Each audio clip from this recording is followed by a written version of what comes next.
Before we dive into this episode, if you're listening on Apple Podcasts or Spotify, please take a second to leave a review. Reviews help boost the show so that others struggling in a toxic workplace can find it. You can also go to my website, toxicworkplacepodcast.com, to send me a message, or if you want to be a guest on the show, you can fill out a submission request. Your story will be completely anonymous. All names are changed to protect the employee and the employer. So at the time, I had finished up in a role. My industry is real estate, and I had thought to go back into sales.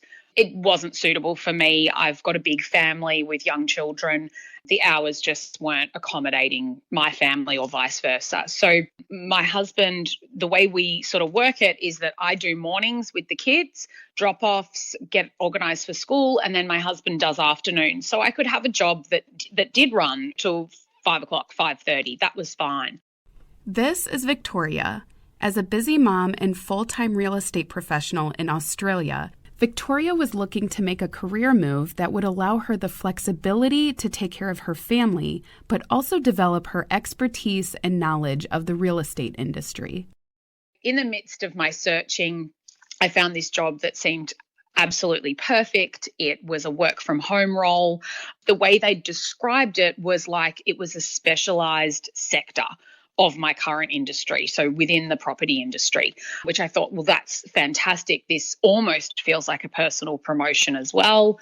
It was a phone-based role. You know, they went on to let you know, even in the job ad, that all your hardware was provided. The pay was unbelievable. It was really above anything I'd been looking for. Every single step of the qualifications I exceeded. So I thought, where has this job been? I needed this job. This was perfect. This job had everything Victoria was looking for in a position. In fact, it exceeded her expectations. She would soon move through the interview process, which was like nothing she had ever experienced in a job interview. The hiring managers were accommodating and encouraging. They seemed to be highly impressed by Victoria, who felt invigorated by the prospect of working with this company. But this interview process was designed to lure people in, like a sales pitch you can't refuse, and Victoria took the bait. My name's Carly, and this is Toxic Workplace, a podcast that gives a platform to those who have survived highly toxic work experiences only to come out with newfound wisdom and a renewed sense of self. A toxic workplace is more than just the daily grind. It's a soul-crushing experience that will chip away at your sanity until you're about to lose your mind. It's an abusive relationship that's hard to leave, and the longer you stay, the more you lose sight of who you set out to be. The application process, whilst it wasn't a step-by-step, they asked you to write quite a bit of information in your cover letter. So I really took a lot of time doing that. It was information about your experience within the property industry. You know, had you bought and sold your own property? What were your experiences with that? What would you change? This was absolutely speaking my language. You know, this is progressive attitude within an industry, and it was from the get-go, I just thought this is going to be wonderful. This is going to be so good. So I put a lot of effort into the application, got a call a couple of days later, and I missed the call, and he left a message, and I thought, that's fine, I'll call back. Called back, and a woman answered who was really friendly, but she said, oh, I'll just see if he's available. And then said, oh, look, he's unable to come to the phone. Can I get him to call you back? I said, sure, no problems. The rest of the afternoon passed. I left it until the next day, still didn't hear anything. And I thought, I really want this job. I'm going to try and call him again. So I did, same thing, didn't hear. That should have been a really big red flag for me. But because the job was just so perfect, I went, no, I'm overthinking it. My expectations are too high. I've just got to cool my jets a bit and just, you know, they're very busy people. So, and you do end up doing it. You convince yourself to put up with whatever someone's putting out when they are offering something that you really want or need. So I kept listening to the message to get his name, and I thought, I'm going to be professional about this and find this guy, and I'm going to resend my application to him. You've called me. You said you wanted to talk to me. I'm a professional in this industry. You need me in your business. So I did. He emailed back and was like, thanks so much for chasing me. Let's arrange for this time and we'll have a chat. So he called that day and he was like, tell me a bit about your experience in the industry. And then he sort of diverged into really ethical questions within the industry, which I loved. And I was saying, this is amazing. They're really on a mission to really make this industry ethical and to put good into the property industry. And I guess anyone who's passionate about their industry wants to hear that. And he said, yep, I can tell you now, I don't even need to think about it. You're progressing through to the second step of the process. And I was like, oh my gosh, this is amazing. He's like, is the money okay? It was all really around how comfortable I was.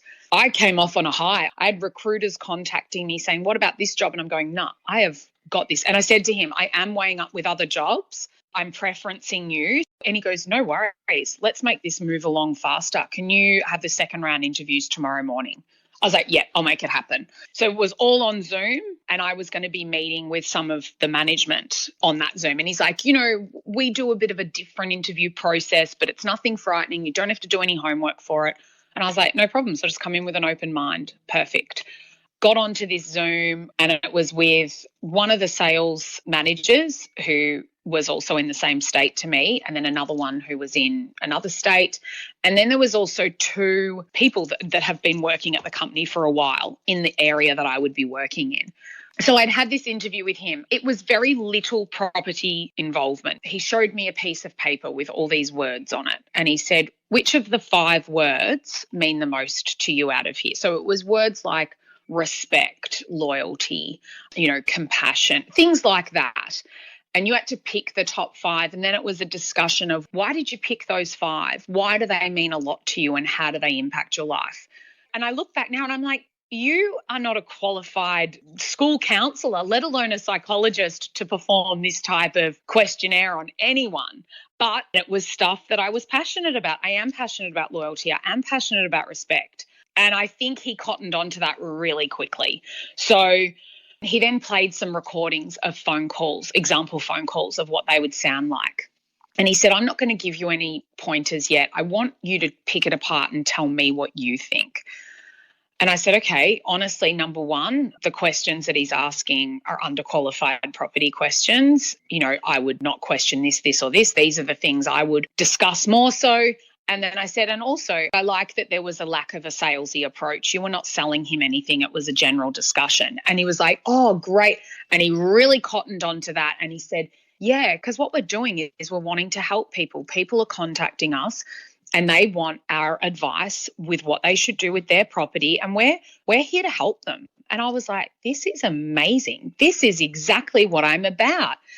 I feel like probably had I have said something else, there would have been another script for what I was saying. So he was just tuning into what I was saying and went, right, we're going to go with this. There was lots of compliments in the interview, a showering of compliments. He said, your property knowledge is evident, your communication is amazing, which at the time, things like that feel great. But then when you've gone through the experience that I've gone through with them, you then go, oh my gosh, I feel really stupid because I don't know that you even thought that. You almost feel sort of full of yourself that you're like, oh, wow, I actually thought those things were great about myself too, but now you're a complete liar and I don't really believe anything you say. The questions and discussions involved in Victoria's interview process were based around integrity, honesty, and professionalism. Naturally, this led Victoria to believe that this company held those attributes in high regard, which were also attributes she values within herself. This was all part of their ploy to entice her to join the company. The hiring manager also expressed understanding of Victoria's role as a mom, saying they would be flexible about potential breaks needed during the day to tend to her kids. He goes, I've just got to tell you, we're so flexible here.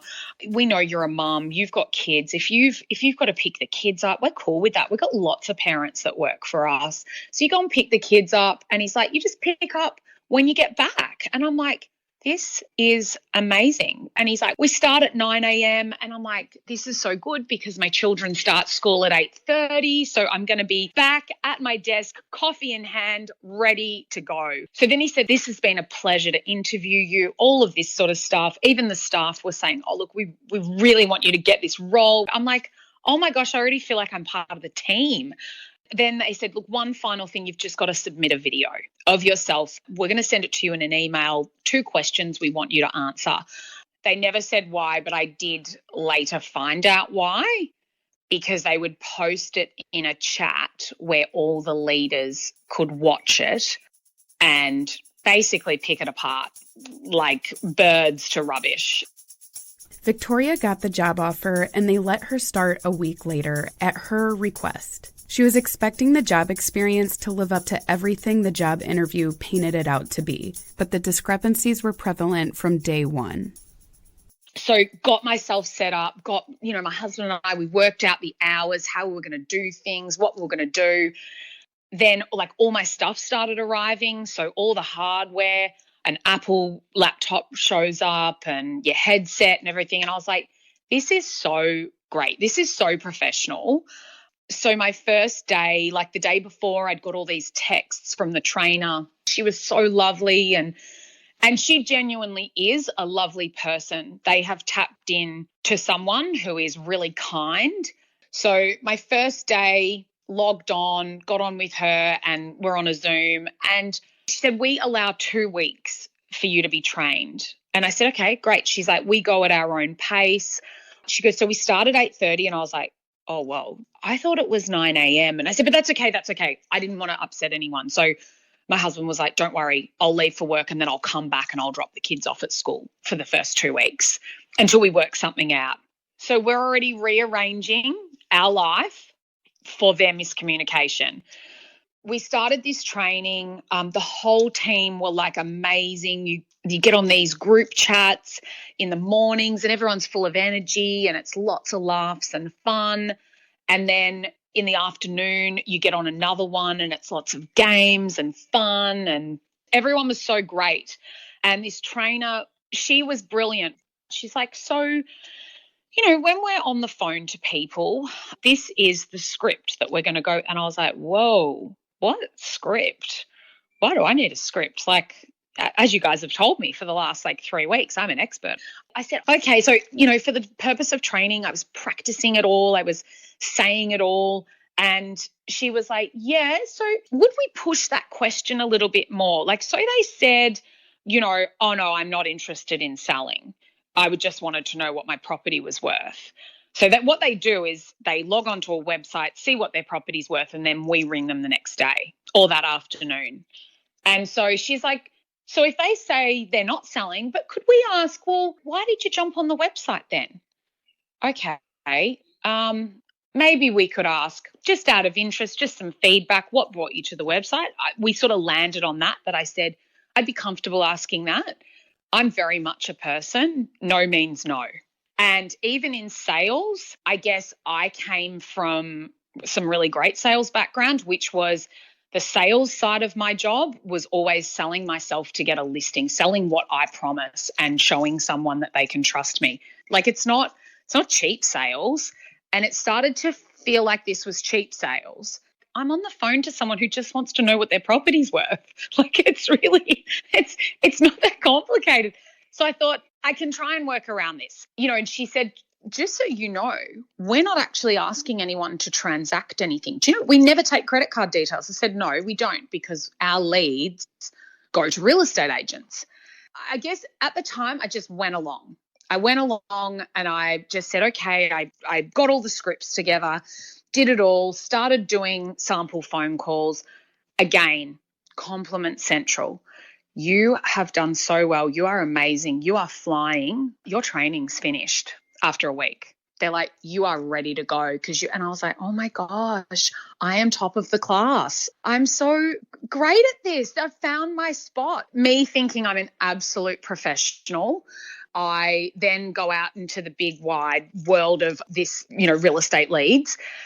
And then I started to see, so we had this background, I guess, where people could respond to what we were doing, emails and things. And when I started to read through a few of those, I was like, oh, there's some not very nice things that people are saying.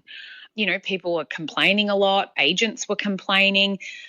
I did have an instance where they said, oh, say we're going to recommend this for this property, and it was one in my area. And I was like, well, I know real estate backwards in this area. And they said, oh, we would recommend this guy because he pays for a membership with us. And he was honestly a real estate agent that I would encourage people to stay away from any day of the week. He is a shocking agent. He's a shyster. And I was like, oh, okay, this is concerning. You know, that whole ideology of who you hang out with is kind of who you are. And then when I said to them, I said, okay, so is this sort of, are we taking on like new agents that are trying to break into the industry? Because I can understand that if they're brand new. Oh, no, we don't take brand new agents. What sort of agents do you take then? Really good ones. But if they're a really good agent, why would they need you? And I was questioning things. I was trying to stop myself from questioning because on the flip side, I was being complimented. I mean, my results, I'll be honest, they were not setting the world on fire. They were okay, but I was getting all these compliments. Oh my gosh, like there were shout outs to me because we had this group chat. And it's like, oh my God, wow, I'm again top of the class. I wasn't really, because there was people getting triple my result. So I was like, okay, then maybe they're listening to my calls and they really love my calls. Maybe they love how I speak. You just condition yourself to think anything. Little things that did really upset me were things we were trained on, and then we were told, you know, if you have any ideas or feedback or questions on this, just drop us a message. This is what management would say.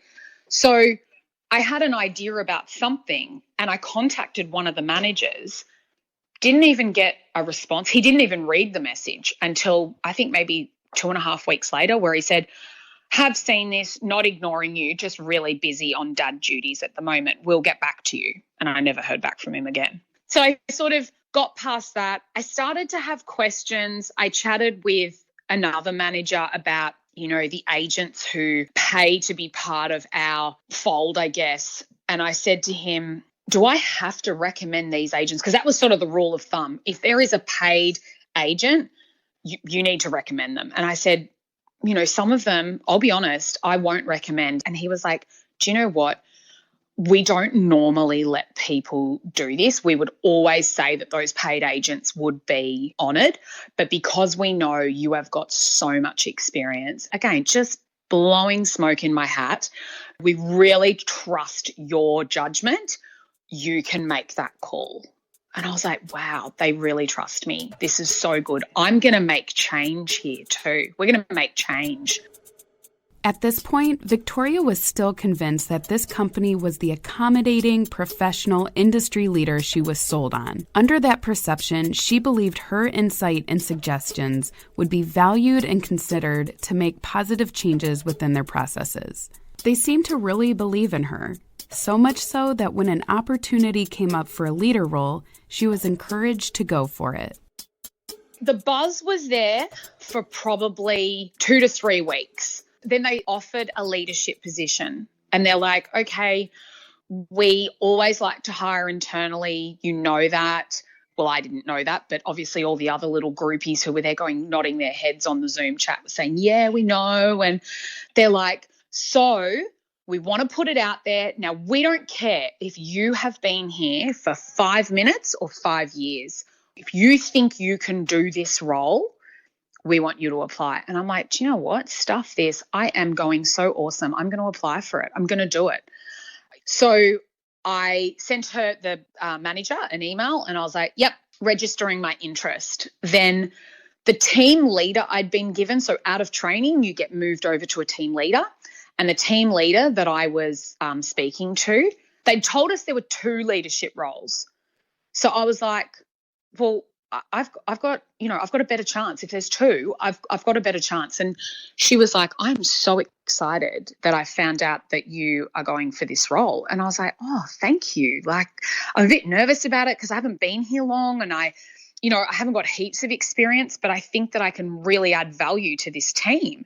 And she's like, no, I'm so excited. So please let me know if you have any questions. So then it came to the interview process for the leadership role. They sent me through the criteria of what I would need to know and do. And I spent a lot of time on it. I really wanted to ace it. We went into the interview, did the interview activities, which again were interactive. They were out of the box. They were like nothing I've ever done before. Then the guy who was the original guy that hired me, he was in there and he said, we haven't really got to spend much time together since the interview, but I want you to walk me through why we should give you this role based on how little experience you have in our company. And he was like, I'm just being transparent. And I was like, no, value transparency. And I gave my reasons. And he was smiling and nodding along. And I'm like, I think this is going really well. He was smiling like this in the interviews. I think this is good. They're like, we'll have an answer within 2 days. It went so slow until that Friday. It went so slow. When they were set to announce the roles, they said, oh, now look, actually, we're only actually hiring one leader. And I was like, what? They put a Zoom chat for me aside and they said, look, you interviewed perfectly. We loved everything you presented. We loved all the answers you gave, but you just haven't been here long enough. And I was like, then why did you get me to apply? But I thought, okay. They said, however, the second role is on hold because someone's pregnant and they're going to be leaving in 7 weeks, which I knew it was my leader. So they said, we're going to hold that. We were going to fill it now and we're not going to now. So what we're going to do is we're going to move you away from that leader. You are going to be working directly under the manager and you are going to essentially be groomed until she leaves in order for you to step straight into leadership. And I was like, okay, this is pretty good. This is a promise of leadership. I think this is great. I've just got to work under the manager. And we then found out who the leader was. It was a girl who I already thought was a leader. When they said her name, I was like, hang on a minute. She runs our meetings. She amps us up and does our countdowns in our chat. Is she not already a leader? I was like, this is really weird. I sort of feel like a fool. So then there was this lovely girl, I will call her Lucy.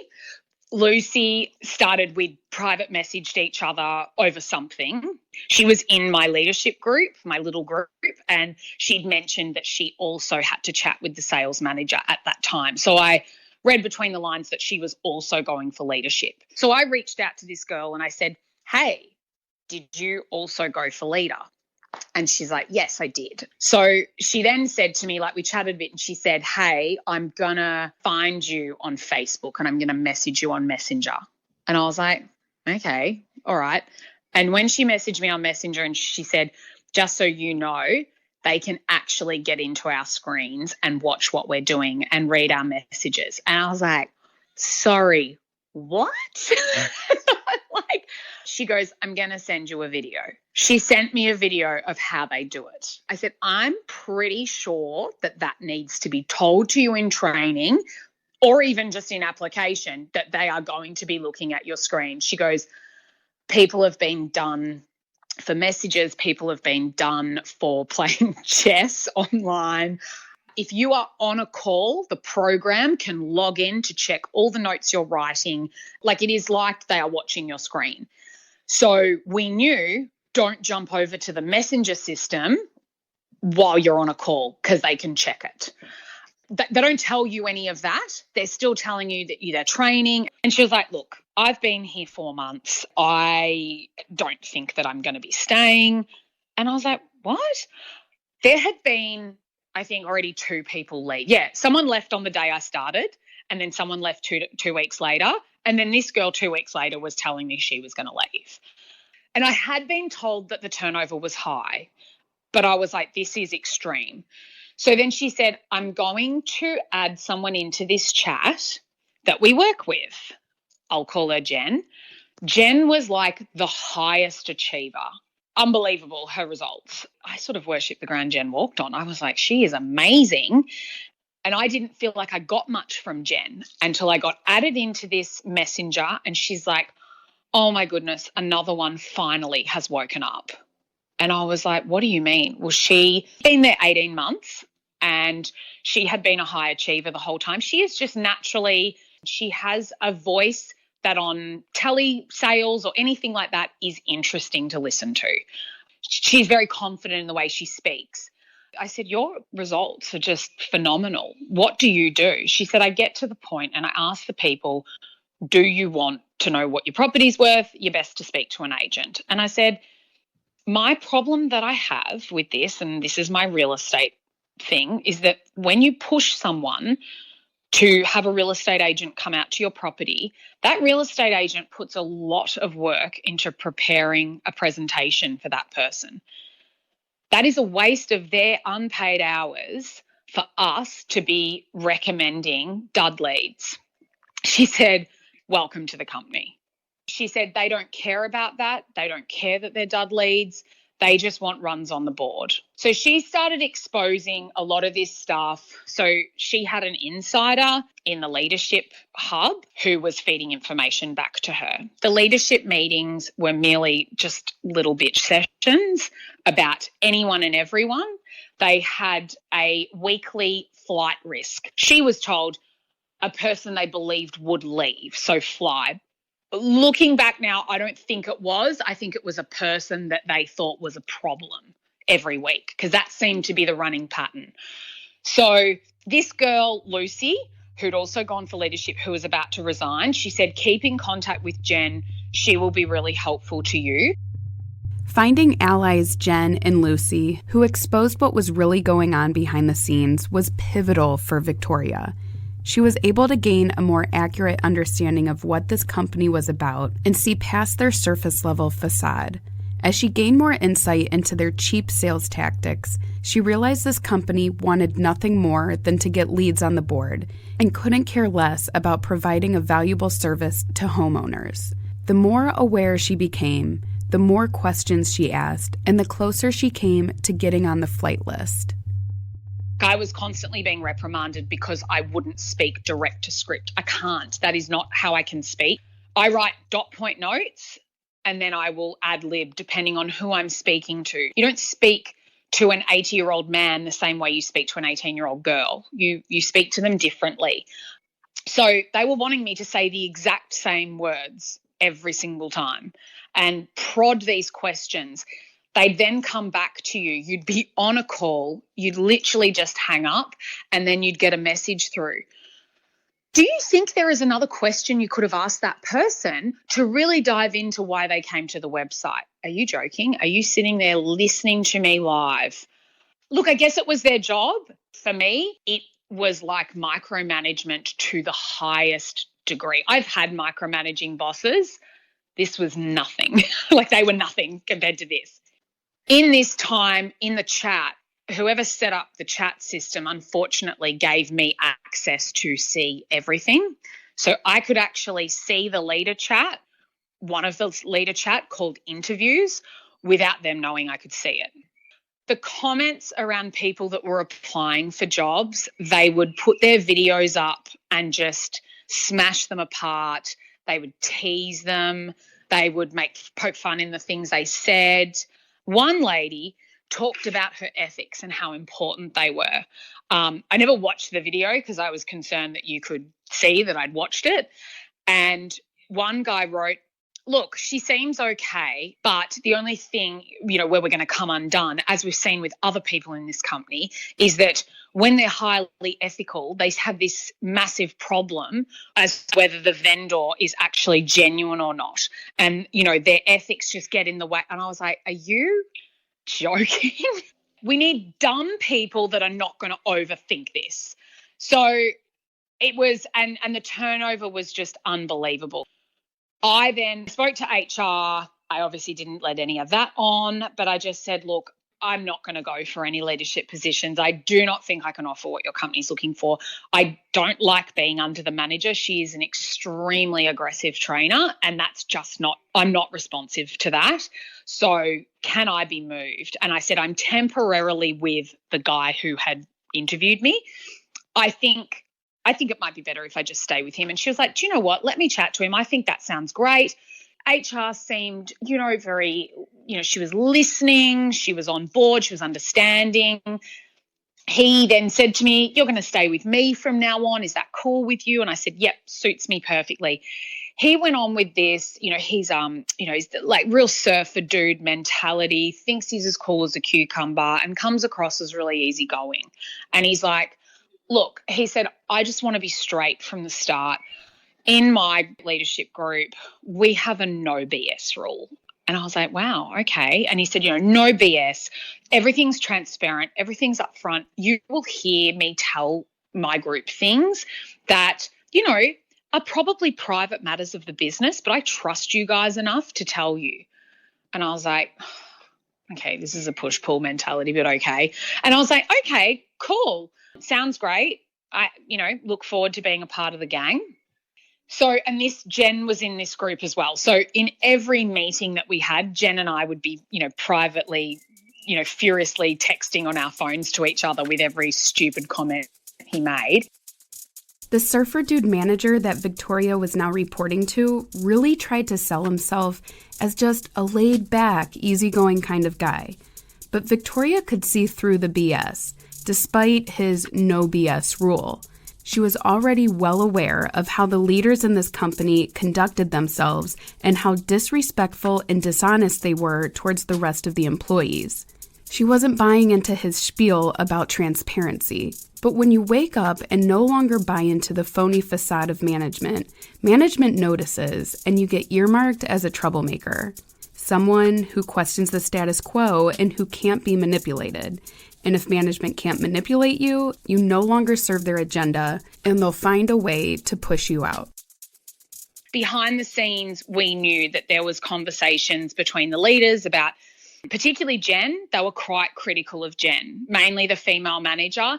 She was saying she's achieving too much. Her calls mustn't be quality. So there was this massive focus on listening to Jen's calls.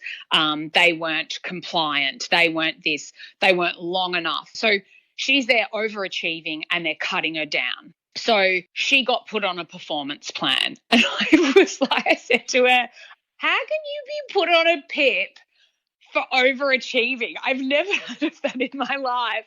She said, I'm not a fool. These are just tactics to get rid of me. I've passed my use by date here. I'm too confident. I'm not using the script. But I said, but you're getting the results. So I guess the inner rebel in me started to make me flex a bit. So I would ask questions of him he's like, does anyone have any questions? I said, I do. I would love to know where I can find my stats on conversion. And he's like, conversion, how do you mean? And I said, well, you guys always focus on and you talk about our conversion from phone calls taken to leads.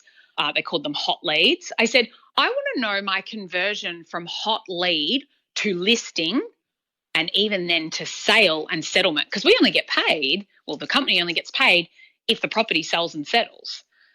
And he said, oh, what do you want to know that for? I said, well, it's the chain of success.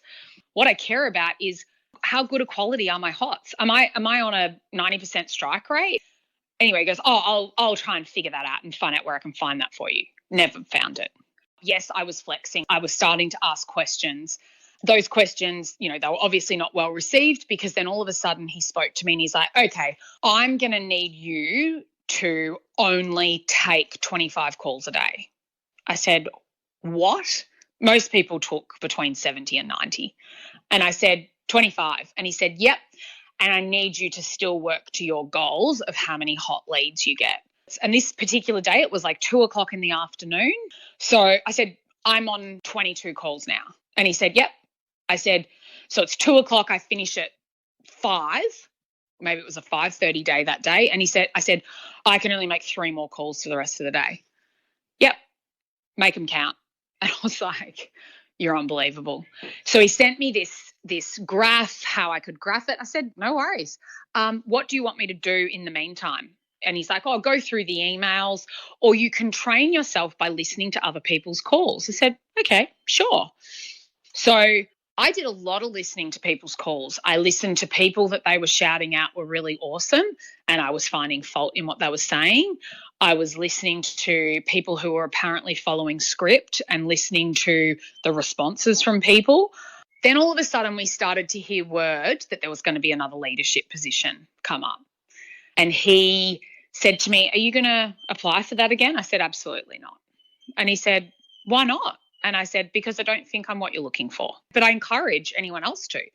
The leadership process was always just to test who wants to stay at the company, who wants to. This girl who was the insider of leadership, she said, "Oh, it's all a front." She was supposed to be the one that was supposed to get the second leadership position last time, and she told them to jump in the lake. And she said, "I don't want to be a leader." She's the trainer.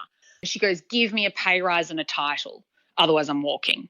So they did, and they gave her like training manager or whatever. So this next leadership position, it was already earmarked. She said, "He's already been added to the chat." And it was the guy that was in the group. And I said, "Oh, look, he's a really nice guy, lovely and adoring family man, but he's not very good. He's very nice." And she said, "He's been picked." I said, "His results are shocking. I don't know how he can be a leader. Like, I have to listen to his calls." And she said, "You know that he is friends with the leader who's leaving because she's pregnant." And I'm like, this is just ridiculous. What sort of a pool of a circus am I in? So in the meantime, while they're talking about leadership interviews and all this stuff, he's actually already knows that he's going to be a leader because he's being trained to be one. This company used their leadership openings as a way to gauge who was still buying into their charade or to see who was willing to play their deceptive game. It didn't matter how talented or knowledgeable an employee was, if they weren't willing to sacrifice their integrity and have a willingness to deceive others, they were pushed out. This was what was happening to Victoria. Her manager was looking for a way to get her out. It wasn't my performance that was questioned. It was I enjoying the role? I said, "It's not really about me enjoying the role. I have a family," and I said, "I love the property industry. It's one of my biggest passions. And this, role can really do a lot for me." And he said, "Well, do you see yourself staying in this position?" I said, "No, I'd love to advance into working with the agents a lot more. And what I've loved is, I sort of knew where he was going with this, and I was very careful about what I was saying. I said, "I've loved that I've got to learn more and more about real estate Australia-wide, not just in my state." "Oh, good. Oh, okay." And he said, "And how do you feel about the way I'm coaching you? Like, I'm giving you numbers, And I said, "Honestly," I said, "I don't love that you're breathing down my neck. I don't love that I get messages from you when I'm on a call." I said, "That's weird. It's really weird." And I said, "I was never told that my calls would be listened to so intently. Never." And he's like, "So do you just want me to back off and leave you alone?" I said, "Yeah, that'd be great. That's exactly what I want." And he said, "Okay." He said, "Cool, I will." And backed off completely. And I was like, wow, that's all. And I was all empowered. I was like, that's all I had to say. I just had to say, "Go away." That's all I had to say. Although her manager seemed to respect Victoria's wishes, he was devising a plan of retaliation. Toxic managers like to be in control, and this manager didn't like that Victoria was laying down her boundaries.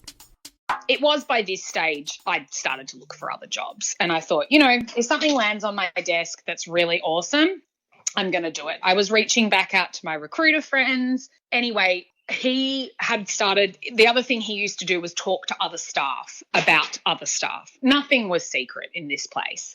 He was one of the biggest gossips in the place, in that he would go back to all the other leaders and say horrible things about you. And this was repetitive. And it sort of got to the point where I was like, this isn't even fun anymore. Like, it's not even entertaining. I just feel like a loser being in this role. It's a sham of a company. You had genuine people that would ring you and ask for genuine property advice. I'd be able to offer it, and then I'd get the call up.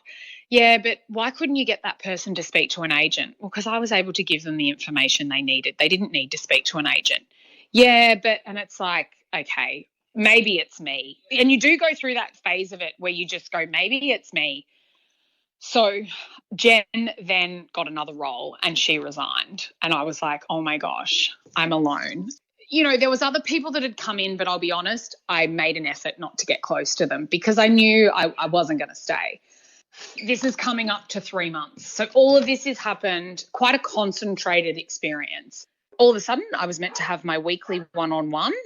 I got the call up to the one-on-one. Surfer guy says to me, do you really think that, so they called my department core, do you really think core is for you? I said, what do you mean? And he said, well, do you really think that, like, is this like your dream job?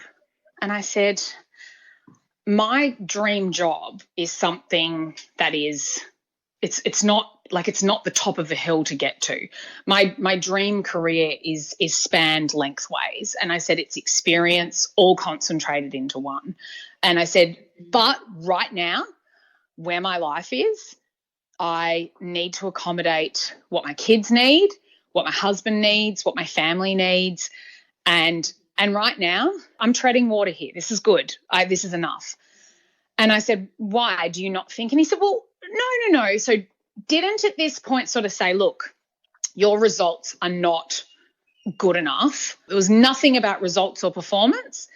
It was all about enjoyability and, whether you were suited to the role. And he said, so say I could speak to the department that works with the agents, which he knew that was my goal to get to. And he said, say I could talk to someone there and get you in there.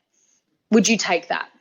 And I said, yeah, absolutely I would. That would be a massive promotion for me. And he said, it's just because just things I've seen and heard, I don't think you're enjoying this role. And I said, I am. I thought, I'm not going to have words put in my mouth at all. He said, look, I can talk to them, or if you're not enjoying it, you can finish up. I can write you a really good reference if you don't want to be here. And that's when I was like, I have to work. There's no option about that. So if there is something available in that department, 100%, you know my answer. But if there's not, I'm cool to keep going where I am. That's okay. I didn't want to leave on their terms. I wanted to leave on my terms. And he said, okay, all right. He goes, let me have a chat with my colleagues and let's circle back tomorrow. I said, sure, okay. So he said to me, he goes, do you know what? Just take the rest of the afternoon off. I said, what? And he goes, just take the rest of the afternoon off. Just don't worry about it. You can jump back on if you really want to, but just take the afternoon off. And I was like, okay. Anyway, I sat here. My husband was here and I was like, I don't know what to do. He said this and he goes, I don't know. What do you think you should do? And I said, I don't know. Is it a trick or I said, no, I should jump back on. So I jumped back on, did like some emails, and then I was like, oh my God, I don't know what to do. So I rang Jen and I was like, Jen, what do you think? And she's like, stab him, take the afternoon off. And I was like, no, but is it a trick? She said, he has told you. And I said, do you know what? You're right. He's told me to take a load off. I have got a lot of washing to fold. I'm just going to go and do it. That's it. So left for the rest of the day. Then I came back. The leaders have their meeting half an hour before we start. Our informer goes to Jen and tells Jen, oh my gosh, what went down yesterday? Apparently she cracked it in the meeting with Surfer Guy and she cracked it and logged off for the rest of the day in a huff. And Jen's like, nah, that's not what happened. I'll tell you what happened. Anyway, so then he comes back to me. Before the meeting, I managed to get to HR. And I said to her, I smell a rat with this. I am not convinced with any of it. I told her everything that had happened. And she's like, okay, what do you want me to do? She said, do you want to go and have your meeting with Surfer, see what he comes back with? Because it was booked for a 10 a.m. meeting. I said, look, do you know what? Let me meet with him. And she said, yeah, let's come back after you've met with him. She said, let me know when you're out of the meeting. I said, okay, cool. Anyway, got in the meeting with him. He's like, hey, going? I said, yeah, good. And he said, so I've chatted with some of my colleagues, like I said. I said, yep. And he goes, unfortunately, there's nothing in any other department. I said, okay, cool. And he goes, so in light of that, we're going to be finishing you up now and I'll write you a reference if you want. We'll pay out your week's notice. And he goes, yeah, so like I know this mustn't be. I said, hold up. do not for a second tell me that you know what this feels like. And he goes, no, I know. I said, no, you don't. I said, you don't have children. You have no responsibilities other than where your next wave is going to be caught. I said, what are you sacking me for? And he's like, look, I know, and wouldn't answer the questions. I said, you know how you have this thing where you talk about no BS? I said, you are honestly the epitome of BS. You know, he didn't like that. So then I jumped off, texted HR and said, just got sacked. And she's like, get on a Zoom with me now. We jumped on and she's like, oh my God, I didn't even know about this. I said, hang on, you are in the leadership meetings. You are HR. How did you not know someone was going to be sacked? I don't know. She said, they don't tell me. She said, I'm going to go to like the big manager. And she said, look, normally we would do an exit interview. And she said, what I feel might be better is if you put this in writing and this needs to go to someone. I said, other than you. I said, because I know that plenty of my colleagues have come to you with exit interviews. They've been honest and you've never passed it on because there's never been any changes here. HR understood this and she said, who do you want your feedback to go to then? I said, the CEO. She said, well, send it to her then. With that, she's like, look, I'm going to go and talk to one of the other managers. I'm going to come back to you, okay? I said, all right. By that time then, she would have gone to the manager. All of a sudden, my computer screen shut down. Everything shut off. So I was trying to email her from my personal email, wouldn't respond, got my termination letter. After a couple of weeks, I did send that email, all those screenshots, all that information to the CEO. And she basically just wrote back, look, you were given the fair notice, but however, you know, I've taken on what you've said as ways we can grow as a company. And that was fish rots from the head. So I'm glad I'm out of there. Reflecting back on how everything went down, Victoria realizes that the retaliation of pushing her out of the company from her manager was commonplace for anybody on the flight list. In that instance where he was like, you know, do you really think this is for you? Had I not have been on to what he was doing, I probably would have said, oh, I don't know. No, look, maybe it's not my dream job. And they weave around until actually it's your idea to leave. And then I could have said, oh, look, I don't really want to give a week. Do you mind if I give 2 weeks or a month? And he would have gone, yeah, that's fine. And you know what? We'll take you off the dialer and you can just do all the emails for the rest of the time. And I'd be like, oh, he's so awesome. And that's how it's meant to go. Rather than in the end, I was just not going to go. I was just a pain. I asked Victoria what life lesson she learned from this experience, and she said, not all that glitters is gold. She thought that it was an ideal job, the money they offered, the work from home, and yet it was far from it. She's learned how to set clear boundaries and ask questions up front. She says that staying honest and true is so much more important than any job. Her advice for others going through this situation is not to wait for them to get rid of you. The toxic environment and the stress it causes isn't worth the battle.